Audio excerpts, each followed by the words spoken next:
Hello my dear friends, welcome to ISC, welcome to the Hindu Editorial Analysis, come vocabulary enrichment and Kiran sir. So it is welcome to the session. Today we are going to discuss things related to 16th April. Kada 16th April కి సంబంధించినటువంటి content we are going to look at. And we'll start our session with yesterday's assignment of the day. నిన్న ఇచ్చినటువంటి assignment of the day యొక్క సొల్యూషన్తో మన session అయితే start చేసుకుందాం. Right, so this ఒకసారి let me put the assignment solution. Yes, ఇక్కడ ఏమన్నాడు, negative కాంటెక్స్లో వాడే నౌన్ అంటున్నాడు. టర్మాయిల్, కన్ఫ్యూజన్, ఫురోర్, అవుట్రేజ్ అంటే కట్టెలు తెంచుకున్నటువంటి కోపం. అవుట్రేజ్ అంటే ఏంటి, ఒక్కసారిగా బల్స్ట్ అవుట్ అయిపోవడం, కోపం అందరూ కలిసి, అంటే ఒక సమూహం యొక్క యాంగర్, దట్ ఈస్ అవుట్రేజ్. దాన్ని మనం ఏమనొచ్చు, అప్రోర్ అనొచ్చు. UPROAR ఇది రాశారు, కమెంట్ సెక్షన్లో మెన్షన్ చేశారు. Uproar is the right word, which is ఒక్కసారిగా అందరూ కూడా వ్యతిరేకించడం, తీవ్రమైన స్వరంతో అందరూ కూడా దాన్ని ఖండించడం కావచ్చు, వ్యతిరేకించడం కావచ్చు, కోపాన్ని ప్రదర్శించడం కావచ్చు. రైట్, ఇది ఒక సమూహం, అప్రోర్, వైడ్ అప్రోర్ అంటారు. రైట్, సో అందరూ దాన్ని టర్మాయిల్, ఫ్రోర్ రెండు మీనింగ్స్ ఉన్నాయి. టర్మాయిల్ అన్న కన్ఫ్యూజన్ అన్న ఒక మీనింగ్ వచ్చే పదాలు రెండు, ఫరోరు, అవుట్రేజ్. రైట్, కోపం, ఫ్యూరీ అంటాం కదా, furore, fury. Next, savings is that portion that post tax monthly you do not spend, accumulate wealth with view to improving. ఇది మళ్ళీ వచ్చేసిందా? ఇది మీరు నేర్చుకోవాల్సింది ఏంటంటే బేసిక్గా with a view to. Okay, with a view to is a prepositional phrase. With a view to అంటే ఈ టు అనేది ప్రిపోజిషను, ఈ టు అనేది ప్రిపోజిషన్ కాబట్టి దాని తర్వాత జెరండ్ రావాలి. Improving is a gerund. Whereas ఇక్కడ చూడండి, with your savings to accumulate, చదివేటప్పుడు టు అక్యుములేట్ చదవాలి. ఇది with a view to improving future. With a view to improving future, ఎందుకంటే టు ఈజ్ ఎ ప్రిపోజిషన్. ఇక్కడ టు ప్రిపోజిషన్ కాదు, it is infinitive which is 2 + V1. అందుకే ఇక్కడ V1 వచ్చింది, ఇక్కడ జెరండ్ వచ్చింది.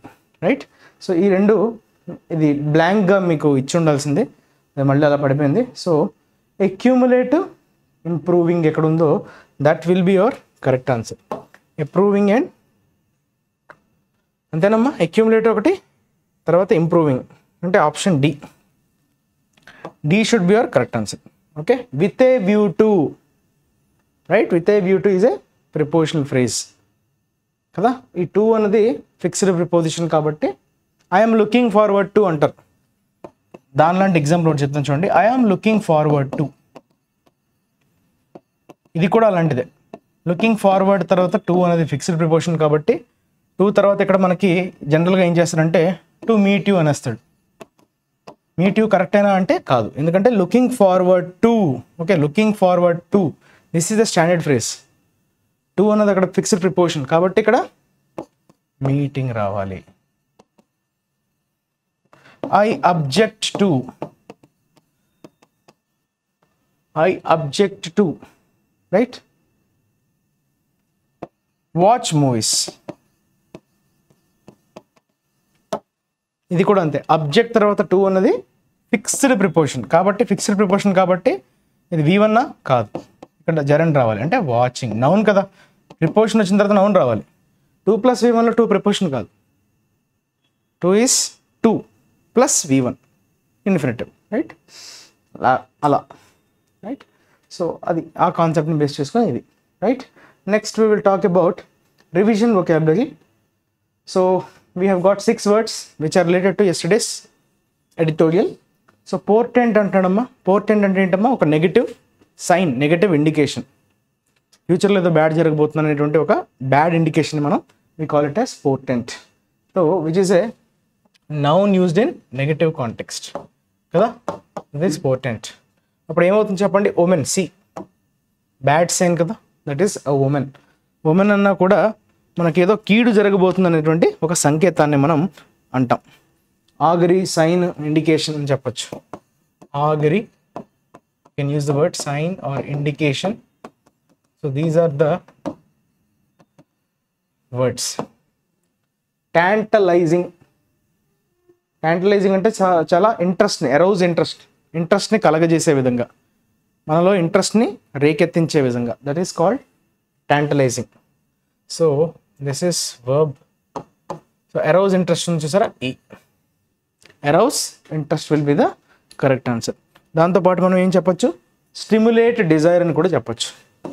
Stimulate desire, that is tantalizing. Stimulate desire or arouse interest, whatever it is. తర్వాత falter, తడబాటు, ఇది కూడా మనం చెప్పుకున్నాం.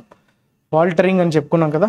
సో తడబాటు అంటే వూబుల్ అంటాం కదా, సరిగ్గా మనం స్టాగర్, వూబుల్ ఇవన్నీ కూడా కరెక్ట్ వర్డ్స్. స్టాగర్ అంటే ఏంటమ్మా, తూలిపోవడం, సరిగ్గా నడవలేకపోవడం, తూలిపోవడం. వూబుల్ అంటామా, వోబుల్, వోబుల్. ఓకే, స్టాగర్ అనొచ్చు మనం, వోబుల్ అని కూడా చెప్పచ్చు. ఓకే, సో ఫ్లౌండర్ అనొచ్చు, ఫ్లౌండర్ కూడా మంచి వర్డ్. ఇవన్నీ కూడా దగ్గరగా ఉండే వర్డ్స్. ఫ్లౌండర్, తడబాటును ఉద్దేశించి చెప్పే పదాలు ఇవన్నీ. Flounder, wobble, stagger. Next hopping. Hopping అన్నది కూడా మీకు తెలుసు, యాడ్జెక్టివ్గా వాడతాం ఏదన్నా చాలా ఎక్కువగా ఉందని చెప్పడానికి. Hoping numbers. ఓకే, హోపింగ్ అంటే ఒక్కసారిగా చాలా బిగ్, వెరీ బిగ్, ఎనార్మస్. సరే అక్కడ ఉంది huge, enormous, huge, very big, that is F. Okay, massive అనొచ్చు, హ్యూజ్ అనొచ్చు, అంతేనా. మ్యాసివ్ కూడా చెప్పొచ్చు కదమ్మా, మ్యాసివ్. జెయింట్ అనొచ్చు, very big, something very big, ఇవన్నీ adjectives. Huge, massive, giant, enormous. Next streak ఉంది చూసారా. What you mean by streak? Winning streak అంటాం. స్ట్రీక్ అనేది ఏంటమ్మా, విన్నింగ్ స్ట్రీక్ అని కూడా మనం చెప్తాం. స్ట్రీక్ అంటే కంటిన్యూస్గా ఎక్కడ కూడా ఆగకుండా జరిగే ఒక యాక్టివిటీని మనం స్ట్రీక్ అంటాం. అది విన్నింగ్ స్ట్రీక్ అవ్వచ్చు, లూజింగ్ స్ట్రీక్ అవ్వచ్చు, అది కూడా మనం డిస్కస్ చేసాం. సో ఏదైనా వరుసగా అప్రతిహతంగా సాగుతుంది అని అంటారు. అప్రతిహతంగా అంటే ఎక్కడ కూడా ఓటమి లేకుండా విన్నింగ్ స్ట్రీక్ అంటారు. అంటే ఒక యాక్టివిటీ ఎలా అయితే కంటిన్యూ అవుతుందో అదే సిరీస్ అనేది కంటిన్యూ అవ్వడం. ఇప్పుడు ఫర్ ఎగ్జాంపుల్ ఒక 10 మ్యాచ్లు వరుసగా గెలిచారు. So that is a end to your winnowing streak. 10 match winning streak అని అంటారు. అంటే 10 వరుస గేమ్లలో విజయాన్ని సాధించడం అనే సెన్స్లో మనం చెప్పచ్చు. అలానే లూజింగ్ స్ట్రీక్ అంటారు, అంటే వరుసగా ఓడిపోవడం. స్ట్రీక్ అంటే ఒక అన్ఇంటరప్టెడ్ సీక్వెన్స్ని మనం వాట్ వి సే స్ట్రీక్, ఇది నౌన్గా వాడతాం. Okay, uninterrupted sequence. సో మనం దాన్ని ఏమనొచ్చమ్మా, కంటిన్యూస్ అని కూడా చెప్పచ్చు కదా. కంటిన్యూస్ అరే అని చెప్పచ్చు, continuous or array. Okay, all these words are remaining the same, mean the same. Next elusive. ఇది ఐవి కాబట్టి ఇది కూడా యాడ్జెక్టివ్ అవుతుంది. సంథింగ్ ఈజ్ ఎల్యూజివ్ అంటే మీకు చెప్పాను కదా, గ్రేప్స్, పొల్లటి ద్రాక్ష ఎప్పుడు కూడా అందని ద్రాక్ష అంటాం కదా. అందని ద్రాక్ష అంటే ఎప్పటి నుంచో మీరు కష్టపడుతున్నారు కానీ మీకు అది దొరకట్లేదు. So you are trying hard, you have been trying hard, but you are not able to, it is becoming difficult to find it or catch it. That is basically your elusive. అంటే మనం ఎవాజివ్గా దాన్ని చెప్పచ్చు. Something which is very difficult to achieve, difficult to catch or difficult to achieve. That is basically your elusive. Okay, tricky అనొచ్చు, puzzling అని కూడా చెప్పచ్చు. Tricky అంటే అంత ఈజీ కాదు కదా, tricky or puzzling. Fine, these are the words. Next let us discuss about today's editorial. Okay, main editorial today's. ఇది కొంచెం పాలిటిక్స్ రిలేటెడ్. ఇందులో మనకి అవసరమైనవి ఏమైనా ఉంటే అవి నేర్చుకునే ప్రయత్నం అయితే చేద్దాం. సో నాలెడ్జ్ పరంగా అయితే జస్ట్ చుట్టూ జరుగుతున్న విషయాలు అయితే తెలుస్తాయి తప్ప సబ్జెక్ట్ పరంగా నిలుచుకోవాల్సింది ఏం లేదు ఇందులో, ఎందుకంటే పొలిటికల్ కంప్లీట్గా. అయితే దేని గురించి మాట్లాడుతున్నాడు పిచ్ ఫర్ కంటిన్యూటీ అంటున్నాడు. పిచ్ అంటే బేసిక్గా ఏంటి, క్రికెట్ ఆడుకునే క్రికెట్ ఆడేటువంటి పిచ్చా. What do you mean by pitch here? Pitch అంటే when you're trying to bring something forward, అంటే ఏమైనా పాయింట్స్ని మీరు చెప్పడానికి ప్రయత్నించడం, అంటే ఎవరినైనా కన్విన్స్ చేయడానికి మీరు సాధించిన విజయాలను కావచ్చు, అంటే మీరు ఒక ప్రాజెక్ట్ విషయంలో కావచ్చు, మీరు ఎవరికైనా ఒకటి సెల్ చేయాలన్నా, పిచ్ చేయాలంటే ఏంటంటే మీరు దేని గురించి అయినా దాని పాజిటివ్స్ గురించి కావచ్చు, లేదంటే వారిని కన్విన్స్ చేసే విధంగా మీ దగ్గర ఉన్నటువంటి పాయింట్ని you want to highlight it, you want to prove it, you want to put forward then you are pitching it. So మీరు పిచ్ చేస్తున్నారు. ఎప్పుడైనా మీరు అబ్జర్వ్ చేశారా, షార్క్ ట్యాంక్స్ అనే షో ఉంటుంది. అక్కడ కొంతమంది ఆంటర్ప్రెన్యూర్స్ మనకి జడ్జెస్లా ఉంటారు, వ్యవహరిస్తుంటారు.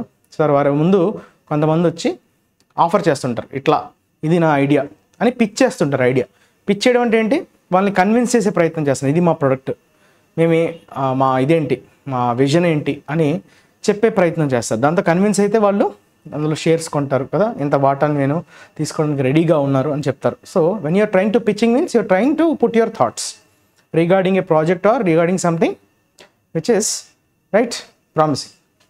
అయితే ఫర్ కంటిన్యూటీ అంటున్నాడు, అంటే కంటిన్యూ చేయడానికి మీరు ఏదో పిచ్ చేయాలని చూస్తున్నారు. ఎవరు పిచ్ చేస్తున్నారమ్మా, ఎవరి గురించి మాట్లాడుతున్నాడు అంటే BJP manifesto is as focused on achievements as on promises. So వాగ్దానాల మీద ఎంత అయితే ఫోకస్ చేసిందో అది ఆల్రెడీ 2 పర్యాయాలు గవర్నమెంట్ని ఫామ్ చేసింది కాబట్టి బీజేపీ సెంటర్లో. సో 2 పర్యాయాల్లో అది సాధించినటువంటి విజయాల్ని కూడా అంతే ఈక్వల్గా అంతే సమానంగా ఫోకస్ చేసింది. మేనిఫెస్టో మీకు తెలుసు కదా, అంటే ఏం చేయబోతున్నాం. మేనిఫెస్టో అంటే is nothing but what we're going to do after if we're elected to power. So what things we're going to offer to the public అని బహిరంగంగా చెప్పడాన్ని మనం మేనిఫెస్టో అంటాం. లిస్ట్ ఆఫ్ వాగ్దానాలు అంటాం కదా, list of promises, poll promises అంటారు. సో దాన్ని మనం మేనిఫెస్టో అని చెప్పుకుంటాం రైట్. సో బీజేపీ ఇచ్చినటువంటి మేనిఫెస్టో అయితే అందుకే పిచ్ ఫర్ కంటిన్యూటీ అంటున్నాడు. సో మేము మళ్ళీ కంటిన్యూ అవ్వదలుచుకుంటున్నాం, దానికి సంబంధించినటువంటి పాయింట్స్ కన్విన్స్ చేయడానికి, పబ్లిక్ కన్విన్స్ అవ్వాలి కదా. సో వారికి ఓట్ వేయాలంటే వారు కొన్ని పాయింట్స్ని పిచ్ చేయాలి. సో అవి ఏంటి పిచ్ చేస్తున్నారు త్రూ మేనిఫెస్టో. వారి విజయాల్ని కావచ్చు, లేకపోతే రానున్న రోజుల్లో వాళ్ళు పవర్లోకి వస్తే ఏం చేయాలనుకుంటున్నారో అవన్నీ కూడా మేనిఫెస్టోలో అయితే మెన్షన్ చేశారు.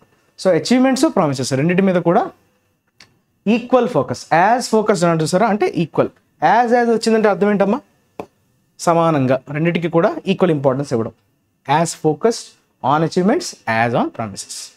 అయితే ఒకసారి చూద్దాం ఈ ఆర్టికల్ని, ఒకసారి ఫాస్ట్గా చదివే ప్రయత్నం అయితే చేద్దాం. ఇది అంత కాంప్లికేటెడ్గా ఏమి ఉండదు కదా. In its manifesto for the 2024 general election, the Bharatiya Janata Party has sought a popular mandate for a third consecutive term under the leadership of Prime Minister Narendra Modi. Narendra Modi గారి అధ్యక్షతన మూడవసారి, కన్సిక్యూటివ్ అంటే మీకు తెలుసు కదా, వరుసగా మూడవసారి అడుగుతుంది, ప్రాధేయపడుతుంది right. Has sought a popular mandate అంటే ప్రజా తీర్పు. పాపులర్ మ్యాండేట్ అంటే ప్రజా తీర్పును ఉద్దేశించి మనం పాపులర్ మ్యాండేట్ అంటాం. సో 2024 జనరల్ ఎలక్షన్స్కి సంబంధించినటువంటి మేనిఫెస్టోలో భారతీయ జనతా పార్టీ అయితే అర్థించింది. సాట్ అంటే ఏంటమ్మా, టు ఆస్క్, ఫార్మల్లీ అఫీషియల్గా అడగడాన్ని మనం సాట్ అంటాం. సాట్ సీక్ అనే వర్బ్కి సాట్ అనేది past tense. Okay. So Narendra Modi గారి అధ్యక్షతన మూడవసారి వరుసగా మేము ప్రభుత్వాన్ని ఏర్పాటు చేయదలుచుకుంటున్నామని సో ప్రజల ముందు మేనిఫెస్టో ద్వారా అర్థించింది కదా. The party's campaign is based primarily on its track record of the previous 2 terms. అంతే కదా. సో ఇప్పుడు ఈ పార్టీ యొక్క క్యాంపెయిన్ అనేది దేని మీద ఆధారపడి ఉందంటే, అంతకు ముందు 2 పర్యాయాలు ఏదైతే ప్రభుత్వాన్ని ఏర్పాటు చేసిందో ఆ ప్రభుత్వం ఏర్పాటు చేసినప్పుడు దాని ట్రాక్ రికార్డ్ని బేస్ చేసుకుని క్యాంపెయిన్ అంతా నడవబోతుంది.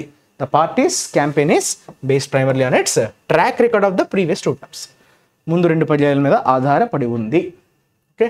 It has underscored its achievement in terms of the advancement of a core ideological agenda and governance promises while making the case for a third term. So మూడోసారి మేము మళ్ళీ అధికారాన్ని దక్కించుకోవడానికి ఓకే దేన్ని అయితే highlight చేసిందామో it has underscored అన్నాడు. Underscored is nothing but highlight చేయడం. నేనైనా underscore చేస్తున్నామంటే దాన్ని హైలైట్ చేసే ప్రయత్నం చేయడం. దాని యొక్క అచీవ్మెంట్స్ ఇన్ టర్మ్స్ ఆఫ్, అయితే దేని పరంగా, ఇన్ టర్మ్స్ ఆఫ్ అంటే దేని పరంగా, in terms of advancement of A core ideological agenda కదా. ఐడియాలజీని బేస్ చేసుకొని ఒక ఎజెండాలో మనం ఎలా అడ్వాన్స్ అవుతున్నాం, అలానే మంచి పాలనని అందించే విధంగా కొన్ని వాగ్దానాలకు సంబంధించి రైట్ మనం ఎలా అచీవ్మెంట్స్ చేసామన్న దాన్ని హైలైట్ చేసే ప్రయత్నం అయితే చేసింది. సో దీని ద్వారా మూడోసారి మేము అధికారంలోకి రావాలని ఆశిస్తూ the special status for Jammu and Kashmir, మీ అందరికీ తెలిసిందే ఇది, ఆర్టికల్ 370ని రద్దు చేయడం వాజ్ అండన్. అండన్ అంటే అక్కడ ఏంటి, మనకి రిపీల్ అనే పదం వినుంటారు మీరు. రిపీల్, యాబ్రోగేట్, రివోక్ ఇవన్నీ ఏంటమ్మా, రద్దు చేశారు అని చెప్పడానికి వాడే పదాలు రైట్. అండన్ అన్నాడు ఇక్కడ. సో దట్ హ్యాస్ బీన్, దాన్ని రద్దు చేశారు కదా స్పెషల్ స్టేటస్ జమ్మూ అండ్ కాశ్మీర్కి. And Ram temple in Ayodhya was inaugurated during the 2nd term of mister Modi కదా. రెండోసారి మోదీ గారి ప్రభుత్వం ఏర్పాటు చేసిన తర్వాత బిగ్గెస్ట్ ఏదన్నా చెప్పుకోవాలి అని అనుకుంటే ఈ రెండిటిగా చెప్తున్నారు. ఒకటి స్పెషల్ స్టేటస్ జమ్మూ అండ్ కాశ్మీర్కి 370 ఆర్టికల్ని రద్దు చేయడం, రెండోది రామ జన్మభూమి కదా, అయోధ్యలో రామ నిర్మాణాన్ని చేపట్టడం కదా, ఇనాగ్రేట్ చేశారు, రైట్. ఆ రెండు కూడా సెకండ్ టర్మ్లోనే జరిగాయి. Third component of the core program of the BJP, namely implementation of a uniform civil code, has been promised in the third term. So మూడోది ఏంటంటే third component of the core program, అంటే ఎప్పటి నుంచో దాని యొక్క main core program, అంటే ఎప్పటి నుంచో అది చేయాలని అనుకుంటుంది, తపన పడుతుంది బీజేపీ. అదేంటమ్మా? యూనిఫామ్ సివిల్ కోడ్, ఉమ్మడి పౌర స్మృతి అంటారు తెలుగులో. సో అందరికీ కూడా ఒకటే రూల్స్ని ఫ్రేమ్ చేయడం, ఇర్రెస్పెక్టివ్ ఆఫ్ ద రిలీజియన్ కదా. సో ఒక్కొక్క రిలీజియన్కి పర్సనల్ లాస్ వేరేగా ఉంటాయి కాబట్టి హిందూస్కి వేరే పర్సనల్ లాస్. పర్సనల్ లాస్ అంటే ఏంటి? మ్యారేజ్, డైవర్స్, తర్వాత వాట్ వి సే లెగసీ అంటాం కదా, వారసత్వం, హెరిటేజ్. సో వీటిని ఉద్దేశించి లాస్ అన్నీ మారిపోతుంటాయి, ఒక రిలీజియన్ని బట్టి మారిపోతుంటాయి. కానీ యూనిఫామ్ సివిల్ కోడ్ ఒక్కసారి ఇంప్లిమెంట్ అయితే కనుక, so irrespective of the religion you belong to, so marriage కావచ్చు, డివోర్స్ కావచ్చు, ఇన్హెరిటెన్స్, ప్రాపర్టీ ఆఫ్ ఇన్హెరిటెన్స్ అంటారు కదా, సో అవన్నీ కూడా అందరికీ సమానంగా వర్తించేలాగా చేయడమే యూనిఫామ్ సివిల్ కోడ్ యొక్క ముఖ్య ఉద్దేశం. సో దీన్ని తేవాలి అన్నదిగా ఎప్పటి నుంచో బీజేపీ అనుకుంటుంది. సో మూడోసారి ప్రభుత్వంలోకి వస్తే దాన్ని కూడా ఇంప్లిమెంట్ చేయబోతున్నట్లుగా వాళ్ళు ప్రకటించడం జరిగింది. అది ప్రామిస్ చేశారు, మూడోసారి మేము వస్తే ఖచ్చితంగా ఇంప్లిమెంట్ చేస్తామని. The manifesto has a catalogue of measures. Catalogue అంటే లిస్ట్, ఏమేమి చేస్తున్నామనే లిస్ట్ని మనం కేటలాగ్ అంటాం. ఓకే, మెజర్స్ అంటే చర్యలు, ఎటువంటి చర్యలు తీసుకోబోతున్నాం అనే దానితో ఒక లిస్ట్ అయితే తయారు చేయబడింది, already implemented by the BJP. Okay, so ఆ మేనిఫెస్టోలో ఆల్రెడీ అచీవ్ చేసినటువంటి ఏవైతే చర్యలు వాళ్ళు సక్సెస్ఫుల్గా ఇంప్లిమెంట్ చేయగలిగారో వాటిని మెన్షన్ చేయడం జరిగింది. అందులో ఏంటమ్మా? Ongoing free grain scheme that covers 2/3 of the population. 3 వంతుల్లో 2 వంతుల పాపులేషన్కి ఫ్రీ గ్రెయిన్ డిస్ట్రిబ్యూషన్ ఏదైతే ఆల్రెడీ జరుగుతూ ఉందో దాన్ని మెన్షన్ చేశారు ఈ కేటలాగ్లో, రైట్. ఆ లిస్ట్లో ఇది కూడా వన్ ఆఫ్ దెమ్. 2/3 ఆఫ్ పాపులేషన్కి ఫ్రీ గ్రెయిన్ అందించేటువంటి స్కీమ్ అనమాట. పైప్డ్ డ్రింకింగ్ వాటర్ కదా, డ్రింకింగ్ వాటర్ సప్లై, అలానే and other anti poverty programmes, అంటే పవర్టీని రిమూవ్ చేసేటువంటి ఏమంటాం, పేదరిక నిర్మూలన కార్యక్రమాలు. Especially in housing related programmes, piped drinking water, అలానే ఫ్రీ గ్రెయిన్ డిస్ట్రిబ్యూషన్ స్కీమ్, వీటన్నింటినీ కూడా ఆ కేటలాగ్ ఏవైతే మెజర్స్ ఇంప్లిమెంట్ చేసిందో బీజేపీ అందులో మెన్షన్ చేయబడినటువంటి ఐటమ్స్ అనమాట ఇవన్నీ. The manifesto claims that 25 crore population have been lifted out of poverty during the last 2 terms of governance. మేము 2 పర్యాయాలు మా పాలనలో 25 కోట్ల మందిని పేదరికం నుంచి బయటపడేశాము అని అంటున్నాడు. Have been lifted out of poverty, పేదరికాల నుంచి వారిని బయటపడేసాం. ఎంతమంది అమ్మా? 25 కోట్ల మంది భారతీయులను అయితే మేము పావర్టీ క్లచెస్ నుంచి బయటకు తీసేసాము అన్నట్టుగా ఆ మేనిఫెస్టోలో అయితే క్లెయిమ్ చేసుకుంది BJP. Criminalisation of triple talaq is also cited as an achievement. Triple talaq అంటే మీకు తెలుసు కదా, తలాక్ అని చెప్పి 3 సార్లు చెప్పి, రైట్. ముస్లిమ్స్ ఎవరైతే ఉంటారో వాళ్ళకి సిస్టమ్ ఉండేది డివోర్స్, రైట్. అది క్రైమ్ అని చెప్పి వీళ్ళైతే దీన్ని ట్రిపుల్ తలాక్ని క్రిమినలైజేషన్ చేశారు. Criminalisation is nothing but taking something as a క్రైమ్గా గుర్తించడాన్ని క్రిమినలైజేషన్ అంటాం. సో దాన్ని మేము క్రిమినలైజ్ చేసాం, అది కూడా also cited as an achievement, అది కూడా మా అచీవ్మెంట్లో ఒక భాగమే అన్నట్టుగా వాళ్ళు చెప్పుకొచ్చారు మేనిఫెస్టోలో. The manifesto cites the expanded representation of other backward classes, tribal communities and Dalits in government. చూసారా, దేన్ని సైట్స్ అంటే ఏంటమ్మా? CITES sites. సైట్ అంటే దాన్ని సూచించడం, సైట్ అంటే ఏంటమ్మా? సూచించడం. దేన్ని సూచిస్తున్నారు? Expanded representation of OBCs, tribal communities కావచ్చు, వెనకబడిన తరగతుల వారి యొక్క రిప్రజెంటేషన్ గురించి, అలానే ట్రైబల్ కమ్యూనిటీస్, దళితులు, ఓకే, వారిని ఉద్దేశించి ఆ మేనిఫెస్టో కూడా సూచించిందంట. ఏంటది? 60% of the out going council of ministers according to the manifesto as proof of the commitment to social justice, సామాజిక న్యాయం అంటాం. 60% మంది out going council of ministers వాళ్ళందరూ కూడా ఈ OBC classes, tribal communities and దళితులు, ఈ 3 క్లాసులకు చెందిన వాళ్ళే మా దగ్గర ఉన్నటువంటి 60% ఆఫ్ కౌన్సిల్ ఆఫ్ మినిస్టర్స్ వారే ఉన్నారు అని దీంతో మాకు సామాజిక న్యాయాన్ని మేము పాటిస్తున్నాం అన్నట్టుగా ప్రొజెక్ట్ చేసే ప్రయత్నం అయితే బీజేపీ తన మేనిఫెస్టో ద్వారా చేయడం జరిగింది. ఇవన్నీ కూడా మేనిఫెస్టోలో ఏవేవైతే మెన్షన్ చేస్తున్నారో దానికి సంబంధించినటువంటి ఒక విశ్లేషణ. రైట్. తర్వాత in it speech for a third term, మూడోసారి మేము రావడానికి వాళ్ళు చేస్తున్నటువంటి ఇవి వాటిలో ఏమంటాం, పిచ్ చేయడం అంటే అదే కదా. So to bring things forward, వారు ఏవైతే క్లెయిమ్ చేస్తూ వచ్చారో అందులో ఈ బీజేపీ ఏం ఆర్గ్యూ చేసింది, continuity of a strong stable government is essential in steering the country through a period of global instability. అస్థిరత, ప్రపంచం మొత్తం ఇప్పుడు అస్థిరత వైపు ఉంది. సో దాన్ని ఇలాంటి అస్థిరమైనటువంటి పరిస్థితుల్లో కూడా కంట్రీని ఒక స్థిరమైన ప్రభుత్వాన్ని ఏర్పాటు చేయడానికి strong stable government is essential, చాలా అవసరం. ఒక స్టేబుల్ గవర్నమెంట్ని ఏర్పాటు చేయడం అనేది చాలా అవసరం, చాలా ఇంపార్టెంట్ అన్నట్టుగా బీజేపీ పిచ్ చేసింది అనమాట, ఆర్గ్యూ చేసింది. మేము కంటిన్యూ అయితేనే కంట్రీని ప్రోగ్రెస్ వైపు మేము స్టీర్ చేయగలం, అంటే to take the country in that direction. ముందుకు తీసుకెళ్ళగలడం, స్టీర్ చేయడం. It also promises the implementation of the Citizenship Amendment Act and the law for women's reservations in the third term. మూడోసారి ప్రభుత్వంలోకి వస్తే రైట్ మెజారిటీని సాధించగలిగితే సిటిజన్షిప్ అమెండ్మెంట్ యాక్ట్, పౌరసత్వ సవరణ చట్టం కదా, దాన్ని మేము ఇంప్లిమెంట్ చేస్తాం. అలానే విమెన్స్ రిజర్వేషన్ కూడా ఏదైతే చట్టాన్ని రూపొందించారో అది ఇంకా ఇంప్లిమెంటేషన్కి నోచుకోలేదు, దాన్ని కూడా మేము ఇంప్లిమెంట్ చేస్తాం. పాస్ అయితే అయింది కానీ ఇంప్లిమెంట్ అయితే అవ్వలేదు. సో దీన్ని ఉద్దేశించి కూడా మూడోసారి మేము ప్రభుత్వంలోకి వస్తే వీటన్నిటి గురించి కూడా మేము ఖచ్చితంగా వీటిని ఇంప్లిమెంట్ చేస్తామన్నట్టుగా కూడా వాగ్దానం చేయడం జరిగింది. The party steers clear of any view regarding the demand for a caste census. Caste census అంటే కాస్ట్కి సంబంధించినటువంటి ఎంతమంది పాపులేషన్ ఏ కాస్ట్ వాళ్ళు ఉన్నారు అన్నదాన్ని కుల గణన అంటాం. ఈ కుల గణనకు సంబంధించి పార్టీ స్టీర్స్ క్లియర్ అంటే దాన్ని తప్పించుకుంటూ వెళ్ళిపోయింది, దాని గురించి ఏం మాట్లాడలేదు. ద పార్టీ అంటే అక్కడ ఎవరిని ఉద్దేశించి బీజేపీ, దాని గురించి ఎక్కడ కూడా మాట్లాడలేదు. కుల గణన కోసం డిమాండ్ ఏదైతే ఉందో దానికి సంబంధించినటువంటి ఎటువంటి వ్యూస్ అయితే ఎక్స్ప్రెస్ చేయలేదు BJP, which is a promise in the Congress manifesto. Congress మాత్రం వాళ్ళ మేనిఫెస్టోలో ఈ కులగణన గురించి అయితే మెన్షన్ చేసింది, కానీ బీజేపీ ఎక్కడ కూడా దాని గురించి ప్రస్తావన తేలేదు. దాన్ని తప్పించుకుంటూ దాని గురించి ఎక్కడ ప్రస్తావన తేకుండా అది దాటవేసే ప్రయత్నం అయితే చేసింది. But makes a mention of the 10% reservation that it implemented for the economically weaker sections కదా, ఈడబ్ల్యూఎస్ అంటాం కదా మనం సింపుల్గా, ఆర్థికంగా వెనకబడినటువంటి తరగతులు. సో వారి కోసం ప్రత్యేకంగా 10% రిజర్వేషన్ ఉంది.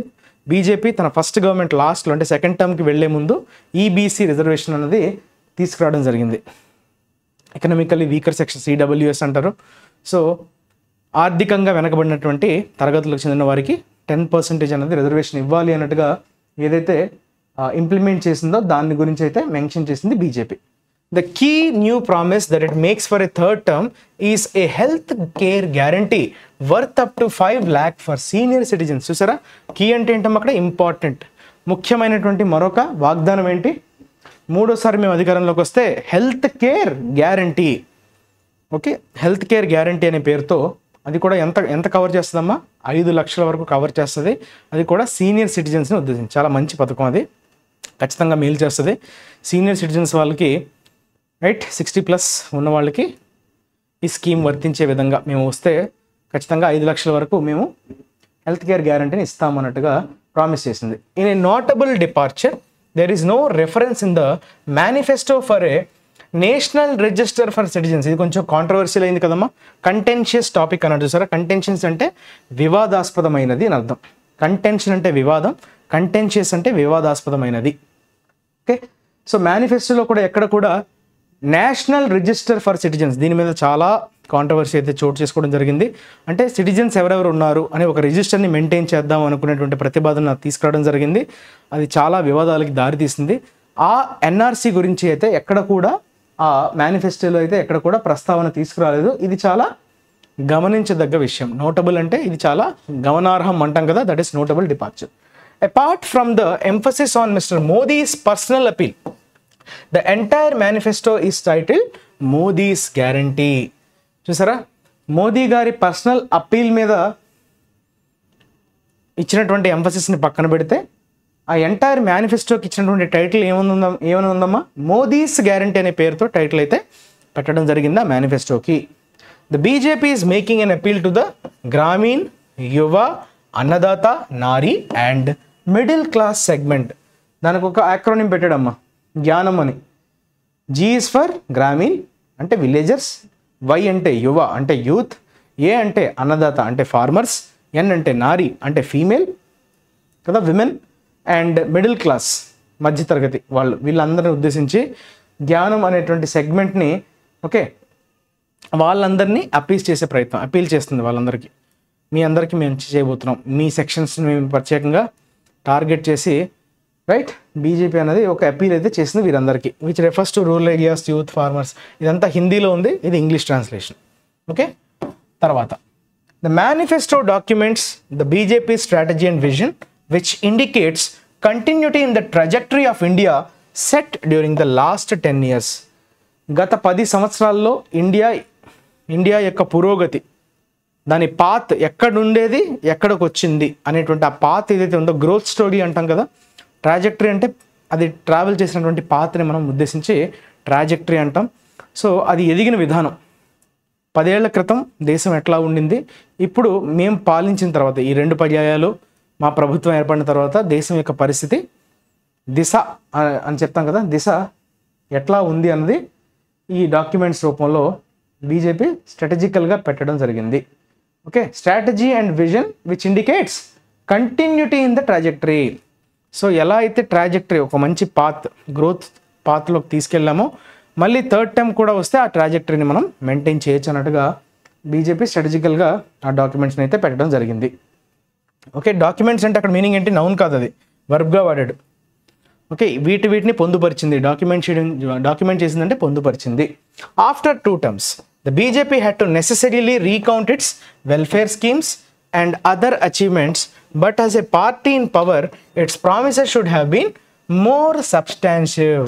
చూసారా, 2 పర్యాయాలు అయిపోయాయి కాబట్టి అది చేసినటువంటి వెల్ఫేర్ స్కీమ్స్ ఓకే దాన్ని రీకౌంట్ చేయడంలో అయితే తప్పులేదు, రీకౌంట్ చేసుకోవాలి. మేము ఏమేమైతే సంక్షేమ పథకాలు తీసుకొచ్చామో అన్న దాన్ని ఒకసారి రీకౌంట్ చేసుకోవడంలో తప్పైతే లేదు. అలానే ఏవేవైతే అచీవ్మెంట్ చేసామో తప్పులేదు, ఎందుకంటే 2 పర్యాయాలు గవర్నమెంట్ ఉంది కాబట్టి. కాకపోతే ఇప్పుడు పవర్లో ఉంది కాబట్టి ఖచ్చితంగా కొన్ని వాగ్దానాలు అయితే చేయాలి. రాబోయే కాలంలో మేము చేయబోతున్నవి ఇంకొంచెం సబ్స్టాన్సివ్గా ఉంటే బాగుండేది, should have been more substantive అంటున్నాడు. అంటే ఇప్పుడు దేని గురించి మాట్లాడాడమ్మా, ప్రామిస్, విమెన్స్ రిజర్వేషన్ అన్నాడు కదా, సిటిజన్షిప్ అమెండ్మెంట్ యాక్ట్ అన్నాడు. ఓకే, సో ఎక్కడ కూడా మనకి రిలీజియన్కి సంబంధించినట్టుగా కనిపిస్తుంది, కానీ ఎకానమికల్ రిఫార్మ్స్ ఏమైనా తీసుకురాబోతున్నాం అన్నట్టుగా కావచ్చు, లేకపోతే జిఎస్టీ పరంగా ఏమైనా రిఫార్మ్స్ తీసుకొస్తున్నామని కానీ, సో వాటి గురించి అక్కడ కూడా ప్రస్తావన తీసుకెళ్ళదు. సో అవి కూడా యాడ్ చేసి ఉంటే ఇంకొంచెం సబ్స్టాన్షివ్గా ఉండేది. సబ్స్టాన్సివ్ అంటే సబ్స్టాన్స్తో నిండిన, ఇంకొంచెం రైట్ బాగా ఉండేది. ఫుల్ సబ్స్టాన్స్ అంటే ఏంటమ్మా, ఏదన్నా వర్త్ క్వాలిటీతో ఉండేది, అలా లేదు అని చెప్పి గుర్తు చేసే ప్రయత్నం అయితే చేస్తున్నాడు మనకి ఎట్టర్. The voters will necessarily weigh the promises in the backdrop of their achievements. అంతే కదా, సో వాళ్ళు చేసే ప్రామిసెస్ని నమ్మాలంటే వాళ్ళ అచీవ్మెంట్స్ని చూస్తేనే, వాళ్ళు అచీవ్ చేస్తేనే కదా వారి ప్రామిసెస్ మీద నమ్మకం కుదురుతుంది. అదే చెప్తున్నాడు. ఓటర్స్, ఎలక్టరేట్ అంటాం కదా, సో ఓటర్లు అందరూ కూడా ఖచ్చితంగా ఓకే వాళ్ళు చేసే వాగ్దానాలని వారు ఆల్రెడీ అచీవ్ చేసినటువంటి అచీవ్మెంట్స్తో ఖచ్చితంగా బేరీజు వేస్తారు. అచీవ్మెంట్స్ బాగుంటేనే ప్రామిసెస్ మీద నమ్మకం కుదురుతుంది. సో అదే విషయాన్ని ఎడిటోరియల్ ద్వారా చెప్పే ప్రయత్నం అయితే చేశాడు. సో బీజేపీ మేనిఫెస్టో చుట్టూ ఈరోజు ఎడిటోరియల్ అయితే మొత్తం భ్రమణ చేసింది. Okay, that's all for today's editorial. Now let us move on to vocabulary కదా. సో ఒకసారి చూసేద్దామమ్మా. అండర్ టోన్ అన్నాడు. యాక్చువల్గా అండర్ టోన్ చాలా అర్థాలు ఉన్నాయి. ఒకటి చాలా స్లోగా మాట్లాడడం, మురుమురు అంటారు కదా. మురుమురు అంటే ఏంటమ్మా, మెల్లగా దేని గురించి అయినా మాట్లాడడం. ఓకే, ఇన్ ఎ లో వాయిస్, దట్ ఈస్ మురుమురు. హింట్ అనొచ్చు, ఇంప్లికేషన్ అని కూడా అనొచ్చు. హింట్ ఆర్ ఇంప్లికేషన్ అనే మీనింగ్తో మనం అండర్ టోన్ అనేటువంటి నౌన్ని వాడచ్చు. Hint or indication. His remarks carried and sign of anger, అంతేనా. హింట్ ఆఫ్ యాంగర్ కదా, అతనికి కోపం వస్తున్నట్టుగా ఒక సూచన. Right, a quality of something that you realize exist although it is not express directly. డైరెక్ట్గా ఎక్స్ప్రెస్ చేయకపోయినా మనకి అర్థమైపోవడం అంటే ఏంటి, సజెషన్ కావచ్చు, హింట్ కావచ్చు, రైట్. ఇంప్లికేషన్ అంటే ఏంటమ్మా, it's an sign, that is undertone. Next veteran, ఇది ఒక కామన్ నౌన్ కదా. ఎక్స్పీరియన్స్డ్ పర్సన్, ఒక ఫీల్డ్లో నిష్ణాతుడిని, చాలా విపరీతమైనటువంటి ఎక్స్పీరియన్స్, చాలా వాస్ట్ ఎక్స్పీరియన్స్ ఉన్న వ్యక్తిని, అది ఫీల్డ్ ఏదైనా కావచ్చు. సో ఎటువంటి ఫీల్డ్కి సంబంధించిన వ్యక్తి అయినా కూడా అతనికి బాగా ఎక్స్పీరియన్స్ ఉంటే కనుక మనం వెటరన్ అని చెప్తాం. సో సీజన్డ్ పొలిటీషియన్ అంటారు, ఎక్స్పీరియన్స్డ్ పొలిటీషియన్ ఉద్దేశించి. ప్రొఫిషియంట్ అనే పదం వాడతారు, ప్రొఫెషనల్, ఇవన్నీ కూడా positive words, right. One who are experienced అనే సెన్స్లో మనం వాడే పదాలు. Okay, she is also a veteran campaigner for human rights. మానవ హక్కుల కోసం పోరాటం, క్యాంపెయిన్ చేయడం అంటే దానికోసం పోరాటం, రైట్. వెటరన్ క్యాంపెయినర్ అంటే ఎప్పటి నుంచో దానికోసం పాటుపడడం.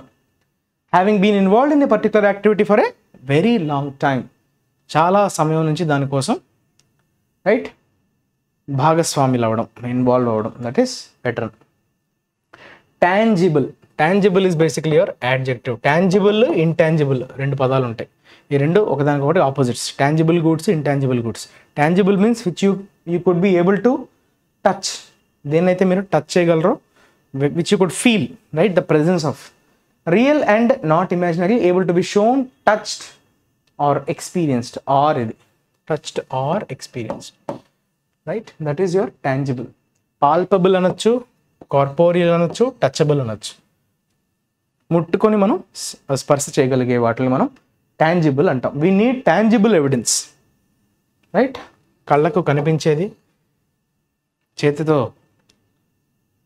స్పృశించగలిగేది, that is tangible. If we're going to take legal action, that is your tangible. Next repeal.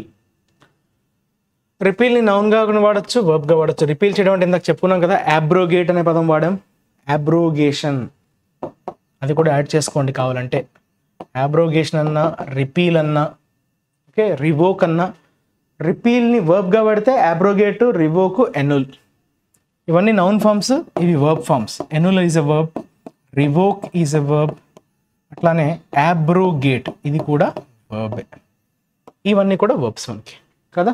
So we're campaigning for the repeal of the abortion laws. అబార్షన్కి సంబంధించినటువంటి చట్టాలని రిమూవ్ చేయాలి, వాటిని తొలగించాలి, దానికోసం మేము క్యాంపెయిన్ చేస్తున్నాం. Okay, that is, these are the words, very important. ఇది కొంచెం జార్గన్ కాబట్టి ఇది గుర్తుంచుకోవాలి మీరు. రెలిగేట్. ఓకే, రెలిగేట్ అంటే పొజిషన్ని తగ్గించడం. డిమోషన్ అంటాం కదా. ప్రమోషన్ అంటే పై స్థానానికి ఎగబాకడం. డిమోట్ అంటే పై స్థానం నుంచి కింద స్థానానికి డిసెండింగ్ అంటాం కదా. ఓకే, పదవి అంటున్నాను, పొజిషన్ అనేది తగ్గిపోవడం. To put someone or something into a lower or less important rank or position కదా. సీనియర్ అసిస్టెంట్ నుంచి జూనియర్ అసిస్టెంట్లకు మారిపోవడం. సీనియర్ అసిస్టెంట్ నుంచి పైకి వెళ్ళాలనుకుంటారు కానీ డిమోట్ అయిపోవడాన్ని మనం రెలిగేట్ అంటాం. ఓకే, రెలిగేట్ అన్నది వర్బ్గా వాడతాం. డెలిగేట్ అనే పదం ఉంది. డెలిగేట్ అంటే transfer the responsibilities, assigning the రెస్పాన్సిబిలిటీస్ని డెలిగేట్ చేయడం అంటాం. డెలిగేట్స్ అంటారు. డెలిగేట్స్ రిప్రజెంటేటివ్స్ కదా, డెలిగేట్స్ అంటారు. అఫీషియల్స్ని ఉద్దేశించి డెలిగేట్స్ అంటాం. Delegate verb, delegates noun. డెలిగేట్ని నౌన్గా కూడా, సింగిల్ అయితే నౌన్, ప్లూరల్ అయితే delegates. Clear? So relegated to a desk job. Desk జాబ్కి ఆమె స్థానం అన్నది దిగజారిపోయింది, that is relegate. Next tread అమ్మ. ట్రెడ్మిల్ వినుంటారు మీరు. ట్రెడ్మిల్ అంటే ఏం చేస్తారు మీరు దాని మీద? You completely walk on that. Okay, రియల్గా మీరు వాకింగ్ చేసేటువంటి ఒక ఫీల్ని తెప్పించేటువంటి ట్రెడ్మిల్ ఉంటుంది కదా. So treading is basically you're trying to walk. Stride అంటే ఏంటి? అడుగులు వేయటం. Stride, stamp, walk. Rosa trod as lightly as she could. As lightly as she trod అంటే అక్కడ walk in a specified way. వాకింగ్ని మనం ట్రాడ్ అని కూడా చెప్పచ్చు. ట్రెడ్కి పాస్ట్ ఫామే trod. Okay, tread, trod, trodden. Thumping majority అంటారమ్మా. థంపింగ్ అంటే భారీ. ఓకే, భారీ, ఎనార్మస్, ఎక్స్ట్రీమ్లీ, ట్రెమెండస్లీ అని చెప్పేటప్పుడు we use this word. Thumping majority, ఎక్కువగా మనకి మెజారిటీతో ఎక్కువగా వాడేటువంటి యాడ్జెక్టివ్ ఇది. థంపింగ్ మెజారిటీ అంటారు. ఓకే, భారీ మెజారిటీ అంటారు కదా, that is thumping 64% majority of an impressive size, extent are amount. Amount చాలా ఎక్కువ ఎక్కువ ఎక్కువని సూచించేది అని చెప్పేటప్పుడు థంపింగ్ అనే యాడ్జెక్టివ్ని వాడతాం.